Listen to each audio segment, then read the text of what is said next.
Hello and welcome back to Pod Popper's Place. I am Penny, and today I am working with some more Winnie the Pooh vintage looking cards for Kendra's card challenge number 17. I'm going to be doing card sketches 6 through 10 today, and I'm still using my favorite Pooh set from Unity Stamps. To start off card sketch number 6, I am using a background that has had a few hellos cut out of it, so it does give me a little bit of a challenge here.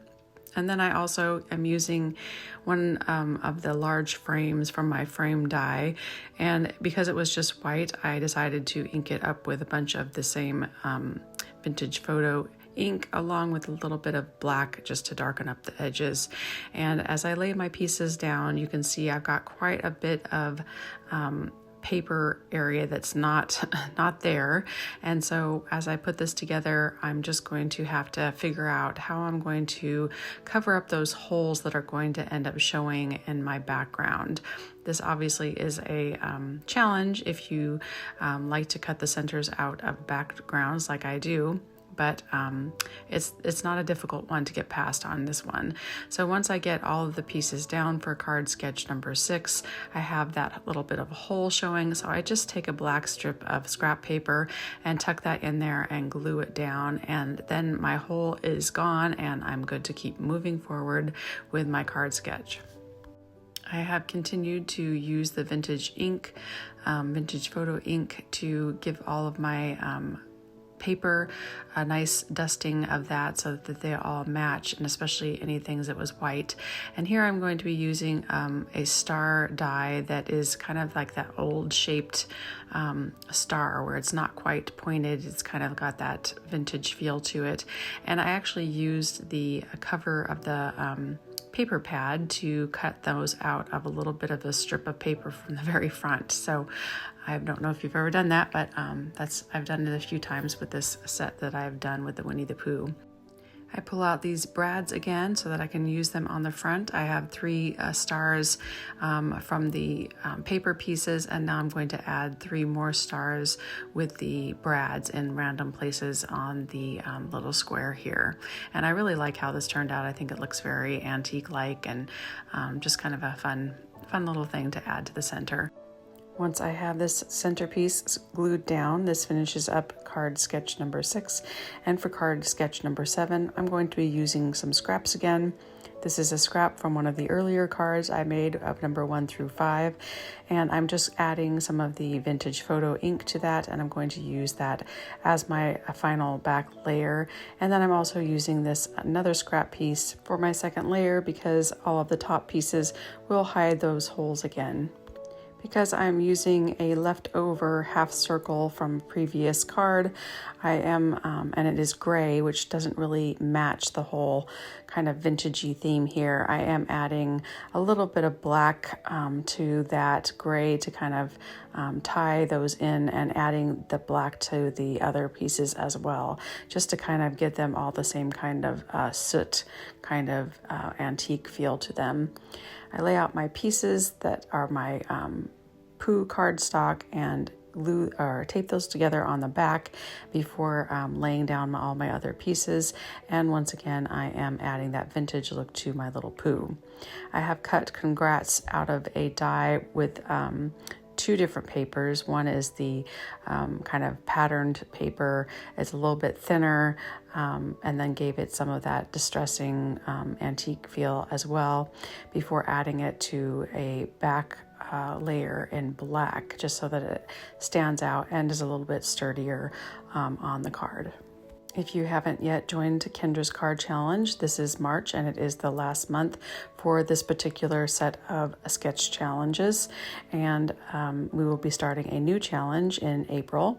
So if you would like to join in on sketch or challenge number 17, I hope you will get going and get your cards created and linked to the link party that is available on kendrascardchallenges.com. And this is my second video with the same Pooh stamp set, creating a bunch of graduation vintage looking cards. And if you haven't watched the video for sketches 1 through 5, that is available on my channel at Pod Popper's Place, and I would love it if you would go and check it out. For card sketch number 8, I am using this stamp that I've used previously before and giving it just a quick once over and cutting it down a little bit. And again, I'm adding all that vintage photo goodness to my layers of cardstock so that they all are in that same vintage form. I decided I want to add a little bit more mixed media to this, so I'm getting out some paste and this stencil, and I'm just going to put a little bit of this metallic kind of clear paste. It's kind of shiny metallic, but white. And then I'm adding some brown ink, and it really didn't get as brown as I wanted. I was hoping it'd be a little more vintagey looking, but I just went with it, and it worked out fine. So I just added the ink and mixed that together really well, and then pulled that off just to give it that kind of fun, different shine and mixed media kind of look. And after I let that dry, I went ahead and added that to my card. I am using another die here, and I'm just using it as a way to take out some of that paper so that I will have that shiny copper cardstock shining through, and you'll be able to see more of that, and it won't just be around the edge. And then I'm also adding some of this really odd ribbon from Stampin' Up. It's pretty old, and it actually feels like pantyhose. It's really different. It's really stretchy. But I was going with a whole mixed media type vibe on this one. And so I wanted to add that little bit of a texture on that one layer. It is kind of funny because if you look at the card sketch for number 8, it really is quite a simple card sketch, but it really depends on the papers you use and any kind of different techniques you use to where it can get much more complicated and interesting depending on just how you like to create. So for me, this is a lot more layers and a lot more techniques than I would normally add to this such a simple card sketch, but because of the look I wanted to go for, I really enjoyed putting this one together because card sketch number 8 again is just quite simple, and this just really adds a lot of different dimensions and textures to it. The last thing I do is I do add some just twine to the center of that, and I am going to pop this centerpiece up, and I'm putting my foam tape around the twine so that it's not going to be pushing that down at all and changing how the foam tape lays. So it's just kind of in between both the pieces of foam tape, and it should hold it nice and sturdy and be really good in there and not come out or anything. And then of course it does have a little banner up in the corner there, and I did decide to go ahead and use the Pooh tape or the Pooh cardstock for that as well. And then I ink up my little Pooh, and he's going to go underneath the twine because I just on top I would have had to add foam tape and stuff, and I just thought, oh, I can put it behind. I think it'll be okay. And then I obviously added more vintage photo to my little sentiment of congratulations and glued that down, and that is card sketch number 8 finished.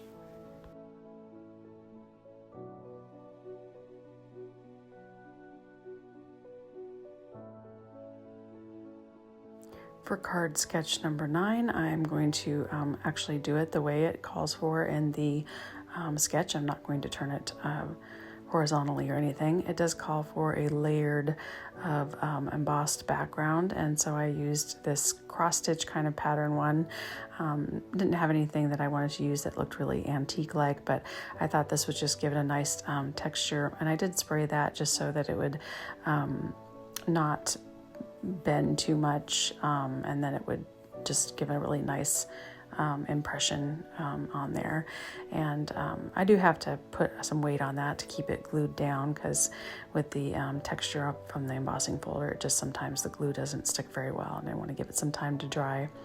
And then I'm using some rust colored, it's kind of metallic cardstock to go along the side there. It doesn't take the vintage photo really very well because it does have like a glossy sheen to it a little bit, but I thought the the metallic rust color was a good mix with the vintage looking. And then I go ahead and end up adding some vintage photo to my background layer as well. This is a pretty quick card to put together because it just calls for something large in the center, and that is going to be my Pooh. And I'm using that same metallic kind of rust colored paper on the back for my layer as well, and it ties that for everything together really well. I will have links to Kendra's card challenge information and her YouTube channel down below in the description box. So if you are interested in joining the challenge, that you can go there and check out all the details. Last but not least for this card video is card sketch number 10. I have all of my pieces cut out, and I'm going to use vellum for my backdrop layer because I love that Winnie the Pooh cardstock and I hate covering too much of it up. So I'm going to use vellum instead so that you can kind of still see the Pooh images in the background. And this has some diagonally cut pieces, so do follow the schedule or the guidelines on cutting this if you decide to do the challenge, because it is a little bit tricky and you want to make sure that you cut all the pieces correctly so that when you go to do your card sketches, they all work the way they're supposed to. I also use that same stamp set again for the backdrop of my top layer, and then I added a sentiment on the top of that in just black so that it just showed up a little bit better. And once again, my Pooh is looking at the sentiment, and I just love that he's like looking up at that. I think it's so cute, and it's kind of perfect for what I'm creating here. So once again, I do pop this up on some foam tape and use some more of these twine to wrap around the front. This time I did cut the little extra piece off, and then I'm going to use it like to tie it together like in a little knot. And because the twine is kind of like layered, I'm just pulling it apart and kind of fraying the ends there just to give it more of that old world kind of look. I do have one more video that I will be putting out as soon as possible, sharing the last 5 cards for card challenge number 17 with the same vintage Winnie the Pooh look and the same Winnie the Pooh image.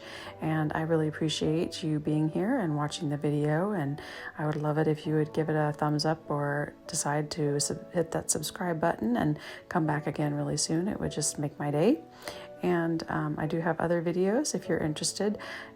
Please check out my channel and see if there's other things that you would like to learn about or like to try. And there are a lot of video hops for Kendra's card challenges that you can watch as well to get inspiration and ideas. And there will be new ones coming up very soon with card challenge number 18 coming up.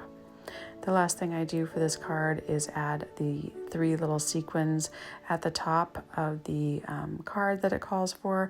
I didn't know if I wanted to add these for sure or not, but I thought it would be fine to add these black ones. They wouldn't really take away from the theme and the feeling that I was going for here, so I still decided to use those. So thank you for being here, and I would love it if you come back really soon. Take care. Bye-bye.